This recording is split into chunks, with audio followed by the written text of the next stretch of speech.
नमस्कार बंधुगण। टाटा ग्रुप्र पूर्वतन अध्यक्ष रतन टाटा जन्मदिन व्यतीत डिसेम्बर 28 तारिख में रिलायंस इंडस्ट्रीज प्रतिष्ठाता धीरुभाई अंबानी जन्मवार्षिक पालन करा जाए। 1932 मसीहा डिसेम्बर 28 तारिख में जन्म होइथिबा धीरुभाई अंबानी 1985 मसीह रिलायंस इंडस्ट्रीज प्रतिष्ठा करथिले। चलतु आज धीरुभाई अंबानी विषय किछि महत्वपूर्ण सफलता विषय जानिबा।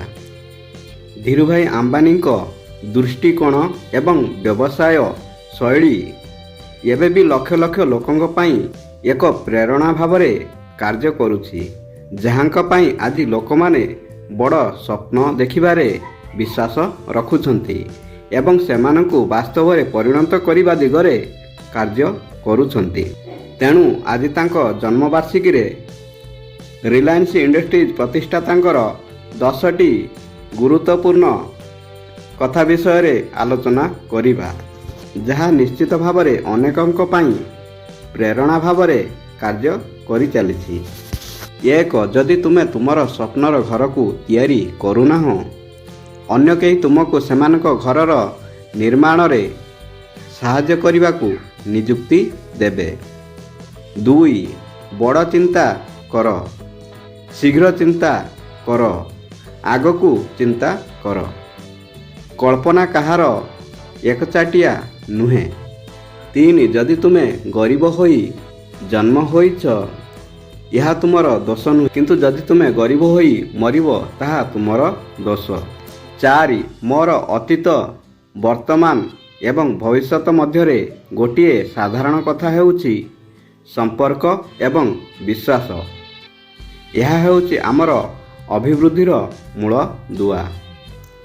5, लाभ करिया पई आपनकु निमंत्रण आवश्यक नाही। 6, असुविधार सम्मुखीन हेले मध्य तुमर लक्ष्य को अनुसरण कर एवं प्रतिकूल परिस्थिति को सुजोग रे परिणत कर। 7, लक्ष्य निकट रे पहुँचीबा बड़ कथा नुहे, लक्ष्य को अतिक्रम करिबा हेउछि बड़ कथा।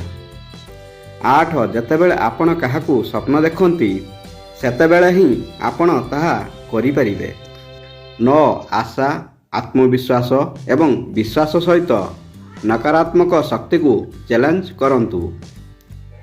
मु विश्वास करे जे अभिलाष ही शेष रे जितिबो। 10, आमर स्वप्नगुड़िक बड़, अभिलाष अधिक, प्रतिबद्धता गभीर एवं प्रयास अधिक हेबा उचित। धन्यवाद। जय श्री कृष्ण।